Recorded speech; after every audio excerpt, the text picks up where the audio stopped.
BTech masters MBB courses చదవాలనుకునే students T hub Hyderabad లో వీసర్స్ global education fair and loan mela June 29 entry. Senior journalist Swechha అకాల మరణం యావత్ తెలుగు మీడియా ప్రపంచాన్ని దిగ్భ్రాంతికి గురిచేసింది. 18 సంవత్సరాల పాటు మీడియా రంగంలో పలు సంస్థలలో సేవలందించినటువంటి స్వేచ్ఛ తోటి కోలీగ్ తను ఈరోజు ఆత్మహత్య చేసుకోవడం చాలా బాధాకరంగా మారింది. అయితే ఆత్మహత్యకు సంబంధించి పలు ప్రశ్నలు కూడా ఇప్పుడు ఉత్పన్నమవుతున్నాయి. తను పెళ్ళై డివోర్స్ తీసుకున్న తర్వాత ఒక వ్యక్తితో రిలేషన్షిప్లో ఉన్నటువంటి విషయం బయటకు రావడం, తన తండ్రి కూడా తీవ్ర ఆరోపణలు చేయడం, ఇంకొక వ్యక్తితో కలిసి ఉన్నటువంటి తరుణంలో తను పెళ్లి చేసుకుంటానని మోసం చేయడం కారణంగానే, ఇతరత్ర ఒత్తిడి కారణంగానే తను ఈరోజు ఆత్మహత్యకు పాల్పడింది అనేటువంటి ఒక అంశాన్ని స్వేచ్ఛ తండ్రి లేవనెత్తడం జరిగింది. సాధారణంగా స్వేచ్ఛ కవిత్రి, పోయిట్రీ, పదునైనటువంటి మాటలు, పదునైనటువంటి ప్రశ్నలను సంధిస్తూ సమాజానికి తనవంతు కృషి చేసేటువంటి పాత్ర. చాలా డేరింగ్ మనిషి, చెప్పాలంటే 10 మందికి తను ఇన్స్పిరేషన్గా ఉండేటువంటి వ్యక్తి, కౌన్సిలింగ్ కూడా ఇచ్చేటువంటి స్టేజ్లో ఉన్నటువంటి వ్యక్తి. అలాంటి బలమైనటువంటి దృఢ మనస్తత్వంతో ఉన్నటువంటి వ్యక్తి ఈరోజు సూసైడ్ చేసుకోవడం అనేది చాలా బాధాకరంగా మారింది. దీనికి సంబంధించి వారి తండ్రి కానీ ఇక్కడికి వచ్చిన బంధువులు కానీ తీవ్రంగా ఖండిస్తున్నారు. ఆమె ఆత్మహత్యకు గల కారకులైన వారు ఎవరైతే ఉన్నారో వారికి ఖచ్చితంగా శిక్షించాలంటూ కూడా డిమాండ్ చేస్తున్నారు. అంతేకాదు తన మృతదేహం పైన కొన్ని గాయాలు ఉన్నాయంటూ కూడా అనుమానాలు వ్యక్తం చేస్తున్నారు. చిక్కడపల్లి పోలీస్ స్టేషన్లో ఇప్పటికే తన తండ్రి స్వేచ్ఛ తండ్రి ఫిర్యాదు చేసినటువంటి సందర్భంలో కేసు కూడా దర్యాప్తు చేస్తున్నారు. పోస్టుమార్టం పూర్తయిపోయింది.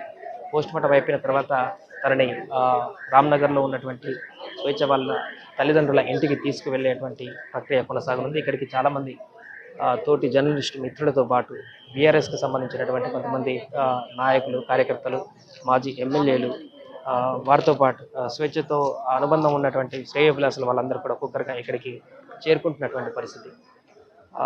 తను ఇలాంటి ఒక డిసిజన్ తీసుకుంటుందని ఎవరు కూడా ఊహించలేదు.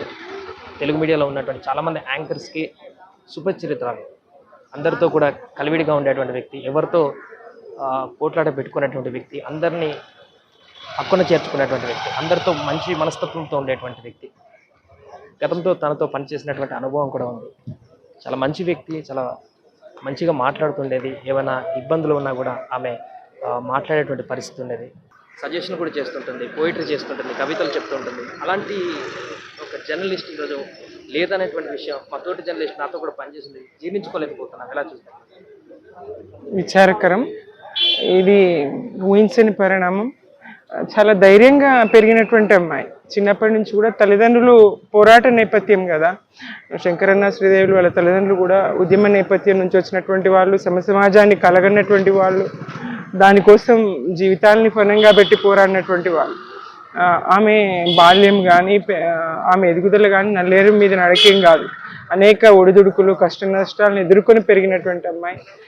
ఈ కష్టాన్ని కూడా చిన్నగా భావించాల్సి ఉండే, వచ్చినటువంటి కష్టాన్ని ఎదుర్కొనే ధైర్యం ఉండాల్సింది. ఎందుకంటే ఆమె ధైర్యం, ఆమె కార్యక్రమాలు కనుక చూస్తూ ఉంటే స్పష్టంగా ధైర్యంతో, క్లారిటీతో ఏ అంశాన్ని తను తీసుకున్నా ఆ మీడియా ప్రజెంటేషన్ ఎంత అద్భుతంగా ఉంటుందంటే చాలా గొప్పగా ఉండేది.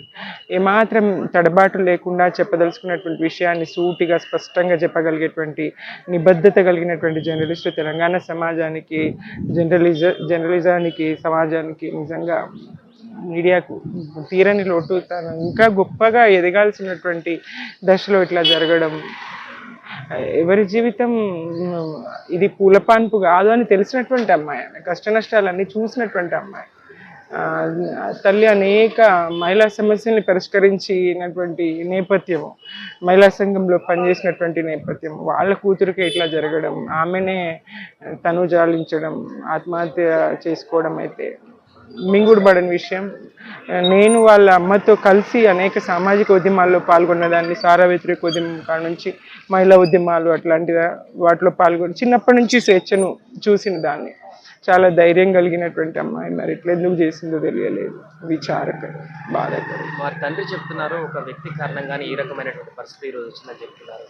సో ఈ సందర్భంలో అలాంటి పరిణామాలకు దారితీసిన ఆ వ్యక్తిని ఏం చేయాలంటారు? ఏది ఏమైనా బతికి సాధించాల్సింది. చచ్చిన తర్వాత సుమన్ టీవీలో మీ పర్సనల్ అండ్ బిజినెస్ ప్రమోషన్స్ కోసం కింది నెంబర్కి కాంటాక్ట్ చేయండి.